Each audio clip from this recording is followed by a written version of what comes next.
Aux grands mots, les grands remèdes. Les travaux de renouvellement des canalisations sont un des moyens activés pour lutter contre la sécheresse. Sachant que l'année 2022 restera comme la plus chaude jamais enregistrée à ce jour en France. On estime à 20% la perte d'eau potable sur la même période à cause des fuites, jusqu'à 35% dans les Vosges. En octobre dernier, l'agence de l'eau Rhin-Meuse a mis en place un plan d'aide dans le Grand Est. Quelques 40 millions d'euros sont mobilisés jusque fin 2023. Parmi les bénéficiaires vosgiens, le syndicat intercommunal des eaux de la Vraine et du Xaintois. Ici, sur la route reliant Châtenois à Balléville, ils ont débuté il y a quelques jours. Sur les 200 km du réseau du syndicat, 20 sont concernés par des fuites. Coût total des réparations, 7 millions d'euros, dont 80% pris en charge par l'agence et le conseil départemental. Aujourd'hui, avec la loi qui évolue, notamment par rapport à la sécheresse, on demande à ce que les syndicats aient des taux de rendement qui soient de 85%. C'est l'objectif à atteindre. Nous, on vend 550 000 m3 d'eau, donc vous voyez 85%, en gros plus de 450 000 m3.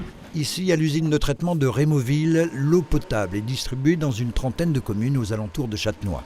Le renouvellement du réseau aura donc un impact bénéfique sur son activité. Les travaux donc sur les tronçons fuyards vont nous apporter énormément de choses au sein même de l'usine, parce qu'on va du coup moins prélever d'eau dans nos 5 ressources. Également, on aura une baisse de la consommation d'énergie sur l'usine. L'usine aura beaucoup plus de capacité à peut-être vendre de l'eau supplémentaire aux communes qui en demandent. Vous avez la grille là, et donc l'été dernier, on était limite pour alimenter la grille parce qu'il n'y avait plus d'eau. Enfin, le niveau du verre était vraiment très très bas. La Chavée, près d'Attignéville, est la source d'eau principale de l'usine. Son débit est de 200 mètres cubes d'eau par heure en temps normal, mais peut descendre à 30 au moment de l'étiage. Un phénomène naturel, mais de plus en plus marqué. Les craintes, oui, il y en a, mais l'usine, vu qu'elle a 5 ressources possibles et mobilisables, on prend vraiment l'eau où elle est exactement et on compense.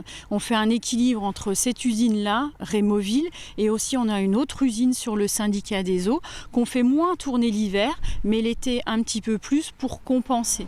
L'usine de Rémoville aura également droit à des travaux pour augmenter sa capacité de stockage. Le remplacement des conduites fuyardes, lui, devrait se terminer en automne. Il sera suivi de travaux d'étanchéité sur une dizaine de réservoirs d'eau.